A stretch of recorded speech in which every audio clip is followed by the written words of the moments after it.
बच्चों स्वागत आपका। लास्ट लेक्चर में हमने डॉट प्रोडक्ट को कंप्लीट किया था, तो आज हम वेक्टर्स में एक और प्रोडक्ट डिस्कस करेंगे जिसका नाम है क्रॉस प्रोडक्ट। क्रॉस प्रोडक्ट को हम वेक्टर प्रोडक्ट भी नाम देते हैं, क्योंकि जब हम किन्हीं भी दो वेक्टर का वेक्टर प्रोडक्ट करेंगे तो उसका रिजल्ट एक वेक्टर क्वांटिटी ही आएगा।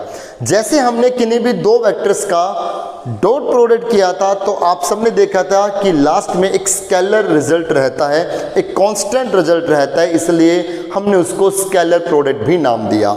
चलिए क्रॉस प्रोडक्ट और वेक्टर प्रोडक्ट निकालते कैसे हैं पहले मैं ये बता रहा हूं, और फिर इसके ऊपर कुछ प्रॉपर्टीज हम और कुछ इंपॉर्टेंट रिजल्ट्स हम डिस्कस करने वाले हैं।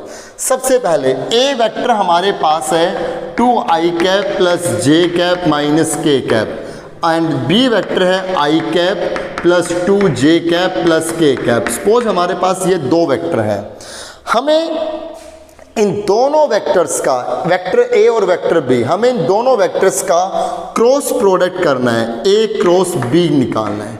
तो A cross B with the help of determinant.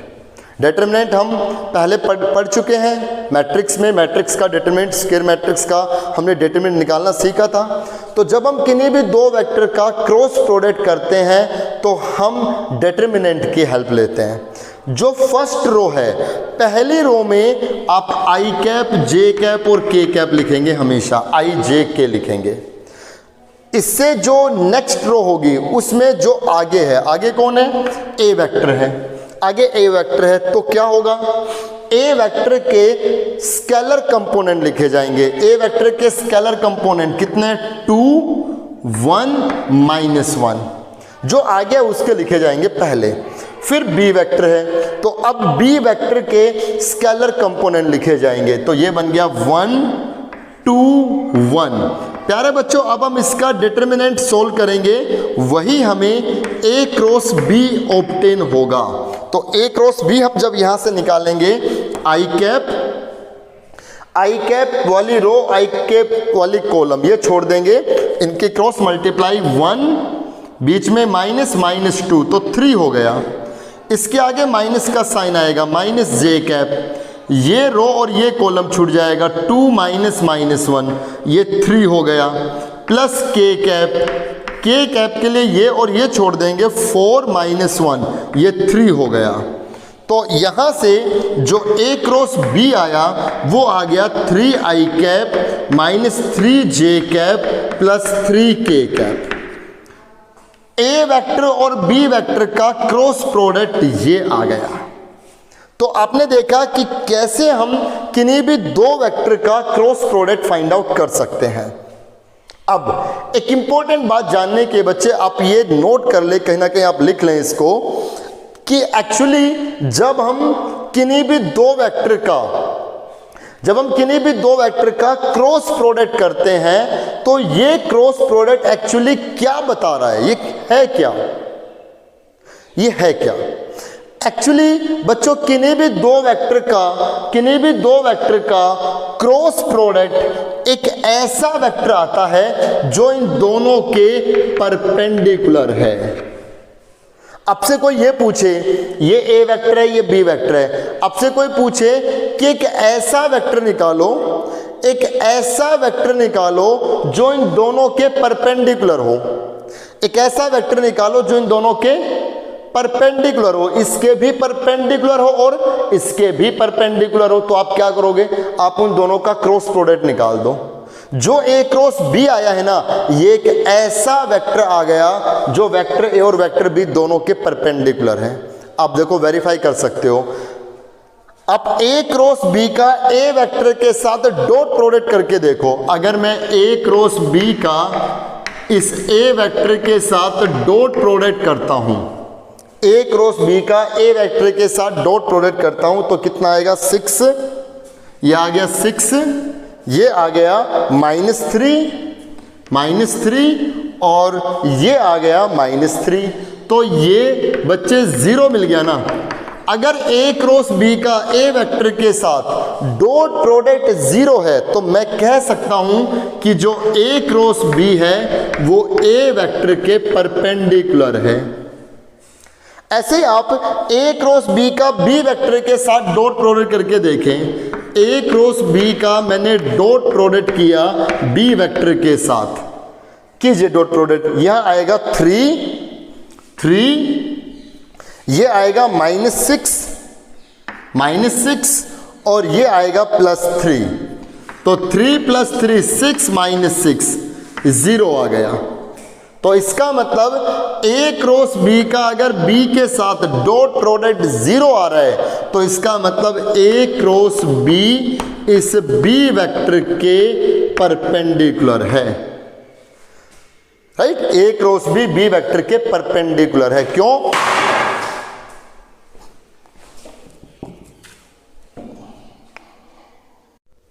क्योंकि इन दोनों का डॉट प्रोडक्ट 0 के इक्वल आया। तो अगर ए क्रॉस बी का डॉट बी 0 है तो इसका मतलब ए क्रॉस बी बी के परपेंडिकुलर है। तो हम कह सकते हैं कि किन्हीं भी दो वेक्टर का क्रॉस प्रोडक्ट एक्चुअली एक ऐसा वेक्टर है जो इन दोनों ही वेक्टर के परपेंडिकुलर है। आई होप आपको ए क्रॉस बी होता क्या है ये समझ आया होगा। अभी सिस्टम बच्चों नीचे गिर गया था ये फ़ोन, तो दोबारा रीइंस्टॉल किया है। ये आपको समझ में आ गया होगा अच्छे से। अब एक चीज जरा और समझते हैं, क्या A cross B B cross A के इक्वल होगा? हम ए क्रॉस बी निकाले या बी क्रॉस ए निकाले, क्या ये दोनों इक्वल होंगे? नहीं, A cross B actually minus of B cross A के इक्वल होगा। जरा समझना, अगर मैं ए क्रॉस बी कर रहा हूं तो ये आएगा। अगर बच्चों मैं बी क्रॉस ए करता तो पहले बी वेक्टर के कंपोनेंट आते। अगर देखिए बी क्रॉस ए और ए क्रॉस बी में क्या डिफरेंस आता, अगर हम बी क्रॉस ए करते तो क्या होता, आई जे के, पहले बी वेक्टर के कंपोनेंट आते तो कितना 1 2 1, फिर ए वेक्टर के कंपोनेंट 2 1 -1। इसमें और इसमें इन दोनों में क्या चेंज आ गया? ये जो दो रो है ये इंटरचेंज हो गई ना। जो R2 है वो R3 की जगह गई और जो R3 है वो R2 की जगह गई, ये इंटरचेंज हो गई ना। अगर कोई भी दो रो इंटरचेंज हो जाती है तो उसके डिटर्मिनेंट का साइन चेंज हो गया ना।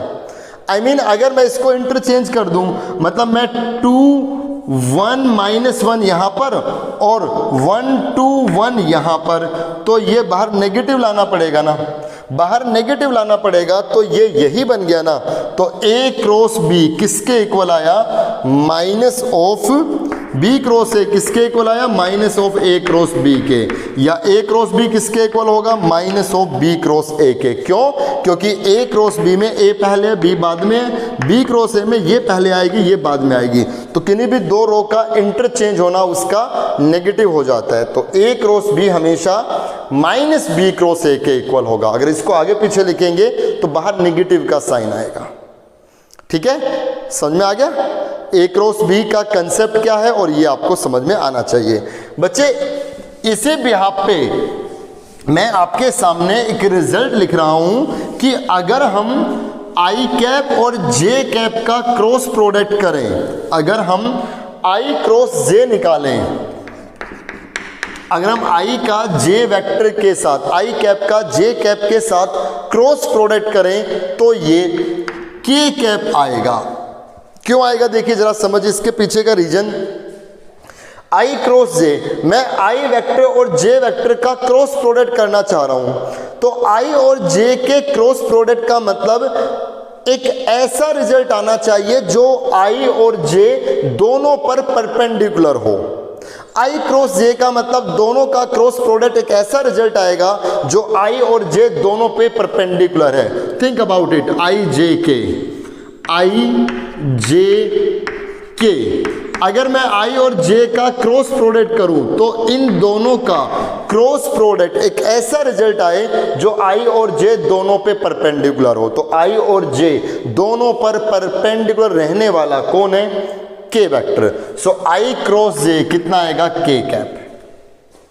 अगर मैं जे क्रॉस आई निकालूं तो J cross I minus of I cross J हो गया ना।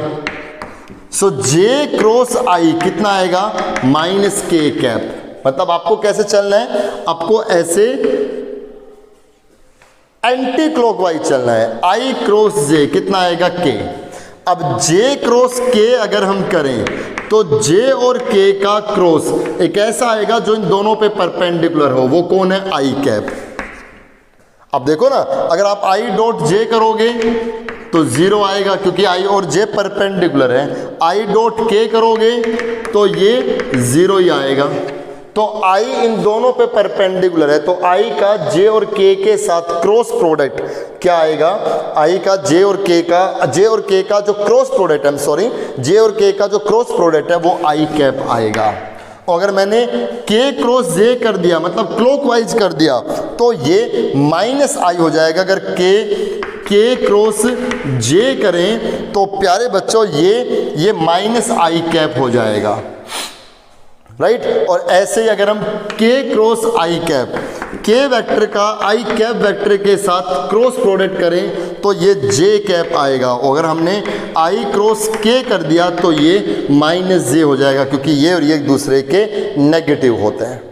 तो रीजन आपको समझ में आया होगा कि आई क्रॉस जे और जे क्रॉस आई, ठीक है, जे क्रॉस के, मतलब अगर इन तीनों का अगर आपस में एक दूसरे से क्रॉस प्रोडक्ट किया जाए तो इनके क्रॉस प्रोडक्ट्स क्या रहेंगे, ये आपको अच्छे से समझ आ गया होगा। जैसे हमने आई डॉट आई किया तो आई के मैग्नीट्यूड का स्केयर था ना, और आई डॉट जे किया या किसी और के साथ किया, आई डॉट जे करें या आई डॉट के करें या जे डॉट के करें, तो ये सब 0 थे। लेकिन क्रॉस करने पर आई क्रॉस जे 0 नहीं आएगा, ये के कैप आएगा। रीजन सारा समझा दिया है, क्योंकि एक ऐसा वेक्टर आता है जो उन दोनों के परपेंडिकुलर ही हो। ठीक है, आपको बहुत अच्छे से ये बातें समझ में आ रही होंगी कि इसके पीछे रीजन क्या है, क्रॉस प्रोडक्ट का मीनिंग क्या है। चलिए आगे की बातें हम करते हैं कि किन्हीं भी दो वेक्टर के क्रॉस प्रोडक्ट का ज्योमेट्रिकली मीनिंग क्या है। अभी तक तो हमने ये सीखा था कि क्रॉस प्रोडक्ट निकालते कैसे हैं और उस क्रॉस प्रोडक्ट का मीनिंग क्या है। अब एक्चुअली किन्हीं भी दो वेक्टर का क्रॉस प्रोडक्ट मतलब ए क्रॉस बी, किन्हीं भी दो वेक्टर का cross product A cross B equal होगा ए वेक्टर का मैग्नीट्यूड, बी वेक्टर का मैग्नीट्यूड, साइन थीटा और एन कैप मतलब यूनिट वेक्टर। यहां तक तो ठीक है। ए क्रॉस बी क्या होगा, ए वेक्टर का मैग्नीट्यूड, बी वेक्टर का मैग्नीट्यूड। कोस डॉट प्रोडक्ट में भी ये दोनों थे, डॉट प्रोडक्ट में साथ में कोस थीटा था, यहां साइन थीटा आ गया। यहां एक चीज एक्स्ट्रा और आ रही है, वो क्या, एन कैप। एन कैप मतलब यूनिट वेक्टर। यूनिट वेक्टर मतलब ये यूनिट वेक्टर उस ए क्रॉस बी का यूनिट वेक्टर है। मतलब जो ये ए क्रॉस बी निकाला ना, ए क्रॉस बी का यूनिट वेक्टर है। यूनिट वेक्टर भी हम पहले डिस्कस कर चुके हैं कि किसी भी वेक्टर का यूनिट वेक्टर एक ऐसा वेक्टर होता है जो उसी वेक्टर की डायरेक्शन में होता है। तो किसी भी वेक्टर का यूनिट वेक्टर उस वेक्टर की डायरेक्शन को ही रिप्रेजेंट करेगा। तो क्योंकि ये एक वेक्टर प्रोडक्ट है तो इसका रिजल्ट वेक्टर में ही चाहिए था। यहां तक तो अभी ये स्केलर है। जब इन स्केलर्स को यूनिट वेक्टर से मल्टीप्लाई करेंगे, किसका यूनिट वेक्टर, ए क्रॉस बी का, मतलब यहां पे जो एन कैप है ना वो इस ए क्रॉस बी का यूनिट वेक्टर है। ऊपर तो रहेगा ए क्रॉस बी और नीचे रहेगा इस ए क्रॉस बी का मैग्नीट्यूड। ये एन कैप इस यूनिट वेक्टर की डायरेक्शन को बता रहा है। जब इन तीनों की मल्टीप्लाई होगी तो वो ए क्रॉस बी आएगा। आई होप आपको अच्छे से समझ में आया होगा। अब एक क्वेश्चन मेरा सुनना ध्यान से और बिल्कुल दिमाग में बिठाना। एक ए वेक्टर है I cap plus 2j cap plus 3k cap और एक बी वेक्टर है 2i cap minus j cap minus k cap. अब से कोई ये कहे कि एक ऐसा वेक्टर निकालो जो इन दोनों के परपेंडिकुलर हो, एक ऐसा वेक्टर निकालो जो इन दोनों के परपेंडिकुलर हो। तो आपने सीधे सीधे कह दिया ए क्रॉस बी निकाल देंगे, बस सीधी सी बात है। एक ऐसा वेक्टर जो इन दोनों के ही परपेंडिकुलर हो, तो ए क्रॉस बी किन्हीं भी दो वेक्टर का क्रॉस प्रोडक्ट ही एक ऐसा वेक्टर होता है जो इन दोनों के परपेंडिकुलर है। लेकिन अगर मैं ये कहूं कि एक ऐसा वेक्टर निकालो जो इन दोनों के परपेंडिकुलर हो और उसका मैग्नीट्यूड 5 हो या 4 हो, उसका मैग्नीट्यूड 4 हो, अब प्रॉब्लम है। क्रॉस प्रोडक्ट तो ऐसा बता देगा जो इन दोनों के परपेंडिकुलर है, लेकिन उसका मैग्नीट्यूड 4 चाहिए। तो हम क्या करेंगे, हम एन कैप निकालेंगे। एन कैप का मतलब क्या, ऊपर ये ए क्रॉस बी आ गया, तो ए क्रॉस बी ऊपर और नीचे ए क्रॉस बी का मैग्नीट्यूड। अभी भी ये एक ऐसा ही वेक्टर है जो इन दोनों के परपेंडिकुलर है।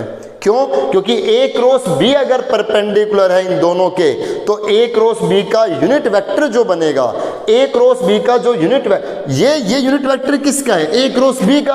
अगर ए क्रॉस बी इन दोनों के परपेंडिकुलर है तो ए क्रॉस बी का यूनिट वेक्टर भी इन दोनों के परपेंडिकुलर है।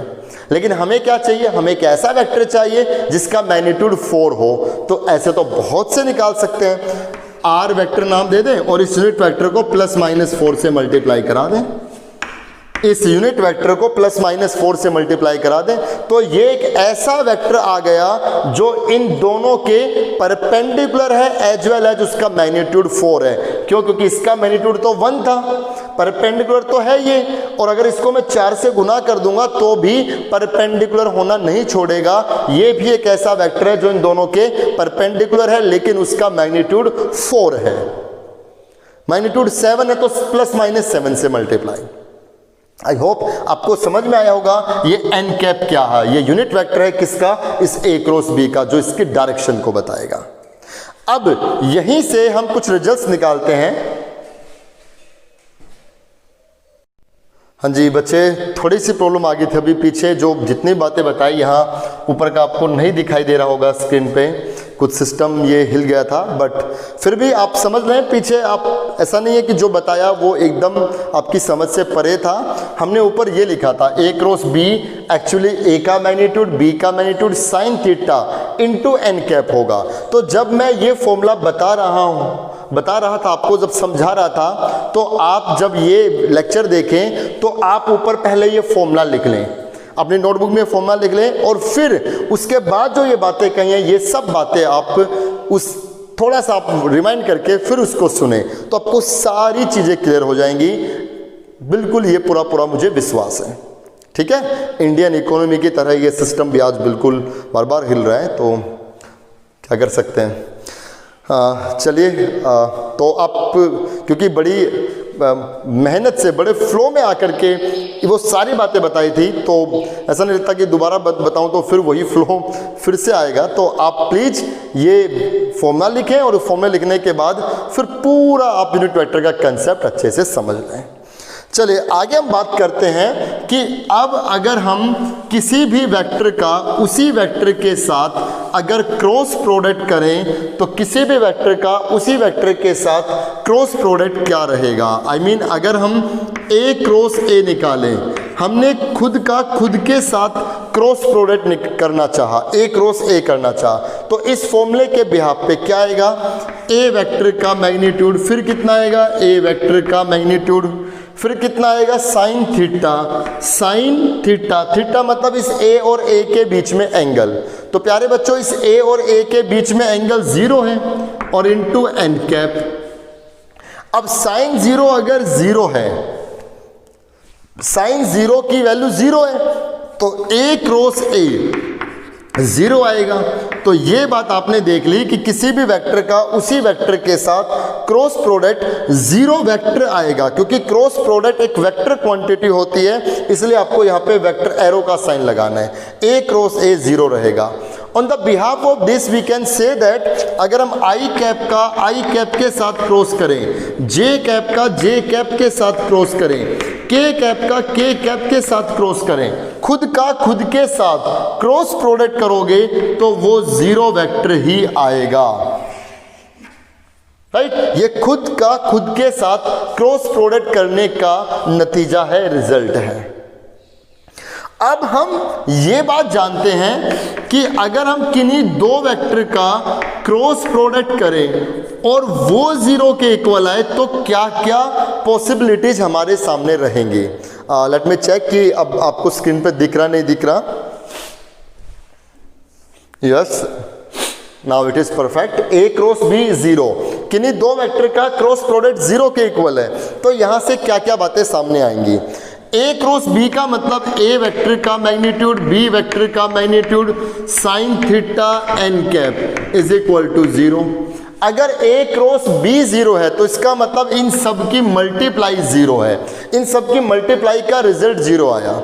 अगर इन सब की मल्टीप्लाई का रिजल्ट 0 आया तो इसका मतलब ये हुआ कि या तो ए वेक्टर का मैग्नीट्यूड 0 है, या फिर बी वेक्टर का मैग्नीट्यूड 0 है, या फिर साइन थीटा 0 है। ये एन कैप 0 नहीं हो सकता। क्यों? क्योंकि एन कैप जिसके ऊपर कैप आ गया वो यूनिट वेक्टर है, और यूनिट वेक्टर का मैग्नीट्यूड तो 1 होता है, वो 0 वेक्टर हो ही नहीं सकता। तो या तो ये 0 है, या फिर ये 0 है, या फिर ये 0 है। अगर ए वेक्टर का मैग्नीट्यूड 0 है, अगर ए वेक्टर का मैग्नीट्यूड 0 है तो फिर ये ए वेक्टर ही 0 वेक्टर है। और अगर बी वेक्टर का मैग्नीट्यूड 0 है तो फिर ये बी वेक्टर ही 0 वेक्टर है, राइट। और अगर साइन थीटा 0 है, प्यारे बच्चों, अगर साइन थीटा 0 है तो इसका मतलब थीटा 0 है या फिर थीटा पाई है।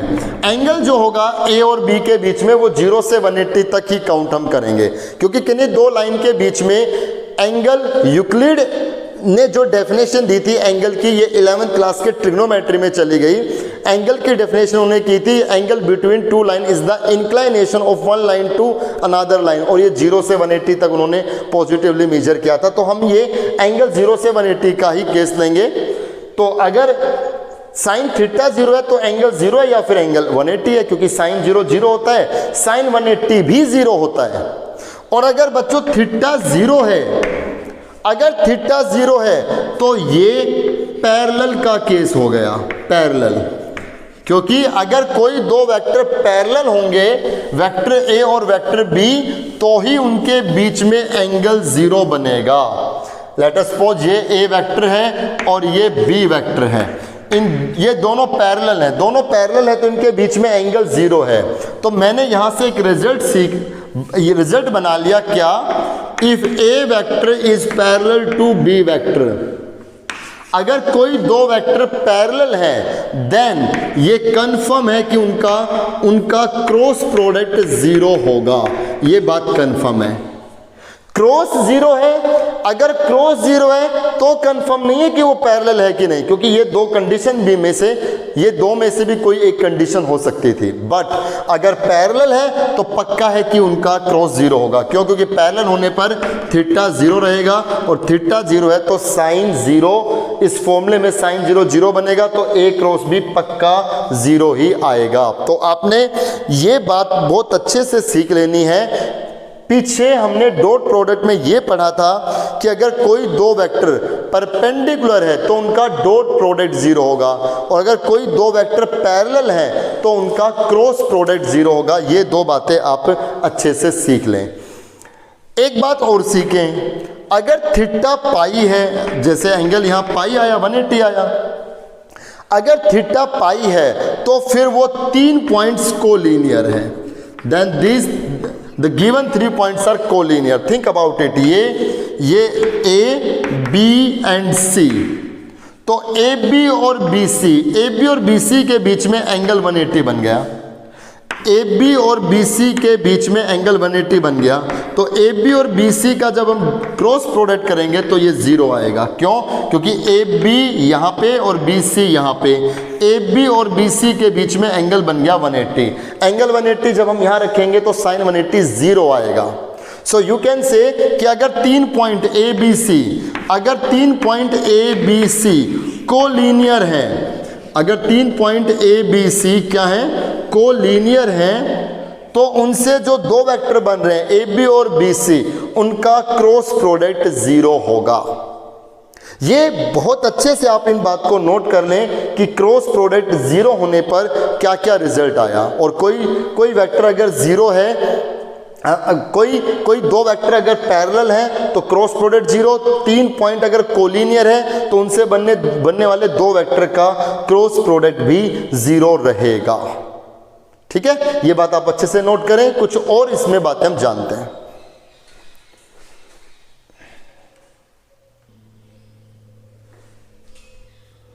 यहां से हम किन्हीं भी दो वेक्टर के बीच साइन एंगल निकालने का फॉर्मूला जानते हैं, A cross B, A magnitude B magnitude sine theta N cap. बच्चों मैंने दोनों तरफ मैग्नीट्यूड ले लिया, तो यहां पर ए क्रॉस बी का मैग्नीट्यूड, यहाँ ए वेक्टर के मैग्नीट्यूड का मैग्नीट्यूड लेंगे तो ये ए वेक्टर का मैग्नीट्यूड रहेगा, ये खुद बी वेक्टर का मैग्नीट्यूड ही रहेगा। साइन थीटा का मैग्नीट्यूड साइन थीटा आ गया, और जो एन कैप है, एन कैप का मैग्नीट्यूड 1 हो गया। तो यहाँ पर ए क्रॉस बी का जो मैग्नीट्यूड आएगा वो सिर्फ स्केलर क्वांटिटी रहेगी। स्केलर क्वांटिटी में ये जो एन कैप है ये नहीं आएगा, इस एन कैप का मैग्नीट्यूड 1 यहाँ लिखा जाएगा। तो सिंपल बात ये हो गई। इन दोनों को, क्योंकि ये स्केलर क्वांटिटी है, तो स्केलर क्वांटिटीज को इसके नीचे लेकर के आए। Sine theta is equal to, ऊपर हो गया ए क्रॉस बी का मैग्नीट्यूड और नीचे ए वेक्टर का मैग्नीट्यूड बी वेक्टर का मैग्नीट्यूड। बच्चों यहाँ से जो भी रिजल्ट आएगा वो ए और बी के बीच में एंगल को रिप्रेजेंट करेगा, क्योंकि साइन थीटा का रिजल्ट आएगा, साइन थीटा का रिजल्ट आएगा तो theta is equal to sine inverse जो भी बने ये एंगल हमें ऑब्टेन हो जाएगा, साइन एंगल।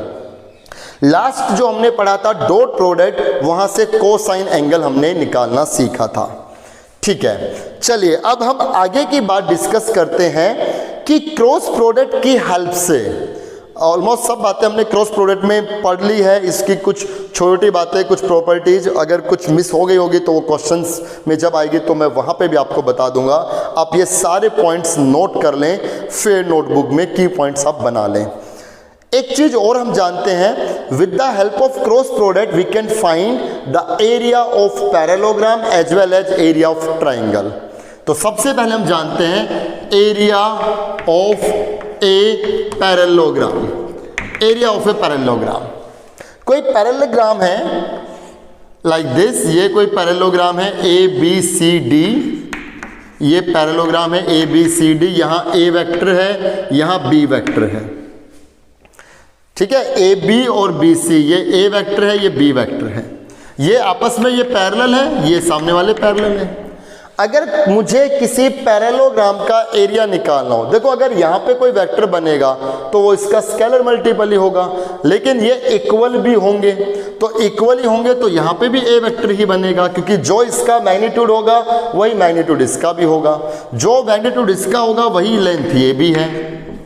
तो अपने को क्या करना है, अगर हम इस पैरेललोग्राम का एरिया निकालें तो एरिया ऑफ पैरेललोग्राम क्या होगा, आप इसकी दो एडजेसेंट साइड्स लेकर के ए बी और बी सी उनका क्रॉस प्रोडक्ट करें और उसका मैग्नीट्यूड कर दें, ये एरिया ऑफ पैरेललोग्राम बताएगा। कोई भी दो एडजेसेंट साइड, एडजेसेंट आप समझते हो, ए बी बी सी लें या बी सी सी डी लें या सी डी डी ए लें, तो ए क्रॉस बी, अगर उस पैरेललोग्राम की दो एडजेसेंट साइड दी गई हैं तो उन दोनों एडजेसेंट साइड का क्रॉस प्रोडक्ट करें, उसका मैग्नीट्यूड निकालें, वही आपके उस पैरेललोग्राम का एरिया बनेगा। अब एक बात हम जानते हैं, अगर हमें इस पैरेललोग्राम के डायगोनल्स दिए गए हों, अगर हमें इस पैरेललोग्राम के डायगोनल्स दिए गए हों, ये जरा समझिए, A B C and D, इस बार हमें एडजेसेंट साइड नहीं मालूम बल्कि डायगोनल मालूम है। एक डायगोनल है ये ए सी, जिसको मैंने D1 वेक्टर नाम दे दिया, और एक है बी डी, इसका मैंने डायगोनल D2 वेक्टर नाम दे दिया। अब इसका एरिया जो होगा, एरिया ऑफ पैरेललोग्राम, इस पैरेललोग्राम का जो एरिया होगा वो इन दोनों डायगोनल्स का क्रॉस प्रोडक्ट का मैग्नीट्यूड और इसका हाफ होगा। ये तब है जब दो एडजेसेंट साइड दी गई हो, तो उन दो एडजेसेंट साइड के क्रॉस प्रोडक्ट का मैग्नीट्यूड करो, वो एरिया ऑफ पैरेललोग्राम आएगा। इस बार है जब डायगोनल्स दिए गए हो, पहला डायगोनल दूसरा डायगोनल, तो दोनों डायगोनल्स का क्रॉस प्रोडक्ट का मैग्नीट्यूड और हाफ से मल्टीप्लाई, ये area of parallelogram when adjacent side are given. This is the area of parallelogram also when diagonals are given. अब मैं बात करता हूं area of triangle, area of a triangle. कोई ट्राइंगल है ए बी सी कोई ट्राइंगल है, और मुझे इस ट्रायंगल का एरिया फाइंड आउट करना है। सेम वही बात, मुझे इसकी दो एडजेसेंट साइड चाहिए, ए बी और बी सी, या बी सी और सी ए, या सी ए और ए बी, राइट। मान लीजिए ये इसके साइड ए है, ये इसकी बी है, तो ए बी, ये बी सी और सी है, ये ए है, ये बी है। तो एरिया पैरेललोग्राम क्या बनेगा, इन दोनों एडजेसेंट साइड्स का क्रॉस प्रोडक्ट, उसका मैग्नीट्यूड हाफ से मल्टीप्लाई। आप इन दोनों फॉर्मूले में कंफ्यूज ना हो। जब डायगोनल्स का क्रॉस प्रोडक्ट करके मैग्नीट्यूड हाफ से मल्टीप्लाई करेंगे तो डायगोनल्स हैं ये D1 D2 इसके डायगोनल्स हैं, तब एरिया ऑफ पैरेललोग्राम आएगा। अगर आप किसी ट्रायंगल की दो एडजेसेंट साइड्स निकाल करके उनका क्रॉस प्रोडक्ट का मैग्नीट्यूड करते हैं, हाफ से मल्टीप्लाई करते हैं, तो एरिया ऑफ ट्रायंगल आएगा। एक्चुअली ये पैरेललोग्राम से ही आया। अगर मैं यहाँ पे एक लाइन ड्रॉ कर दूं तो अब ये ट्रायंगल हो गई ना, तो ए क्रॉस बी का मैग्नीट्यूड हाफ से मल्टीप्लाई, क्योंकि ये ए क्रॉस बी तो पूरा इसका बता रहा था, अगर इसका आधा कर दे तो आधा ये और आधा ये, तो एक ट्रायंगल ये, एक ट्रायंगल ये। Half of A cross B का अगर हम मैग्नीट्यूड करेंगे तो एरिया ऑफ ट्रायंगल ही आएगा। तो चलिए इस लेक्चर में बच्चों इतना ही रखते हैं। आप ये सारे जो रिजल्ट हैं वो आप अच्छे से कवर कर लें, ठीक है। और इसमें एक relation between dot product and cross product ये और रह गया, इस पे बेस क्वेश्चन आएगा, क्वेश्चन प्रूव करने वाला ही आएगा। तो मैं जब वो क्वेश्चन आएगा तब मैं आपको बहुत अच्छे से ये प्रूव करके बताऊंगा कि डॉट प्रोडक्ट और क्रॉस प्रोडक्ट में क्या रिलेशन होता है, उसकी स्टेटमेंट और उसका प्रूफ भी मैं आपको बताऊंगा। मिलते हैं नेक्स्ट लेक्चर में, तब तक आप इस क्रॉस प्रोडक्ट के सारी चीज़ें अच्छे से नोट कर ले। इस लेक्चर में बीच में जो कुछ गड़बड़ हुई थी, कुछ आपको स्क्रीन ऊपर का गायब हो गया था, नीचे का स्क्रीन दिख रहा था और आपको फर्श भी दिखाई दिया एक बार नीचे गिरे हुए, ठीक है। तो चौक से लथपथ मुझे भी आप देख रहे होंगे, बिल्कुल टी शर्ट वगैरह, लोवर वगैरह सारे इस चौक से बिल्कुल आप समझ पाए होंगे कि कितनी मेहनत की जा रही है। अच्छा वो आज ये फ़ोन गिर करके ये भी बता दिया कि टीचर काफ़ी मेहनत कर रहे हैं, तो आप उस मेहनत को बिल्कुल भी जाया ना होने दे, बर्बाद ना होने दे बच्चे।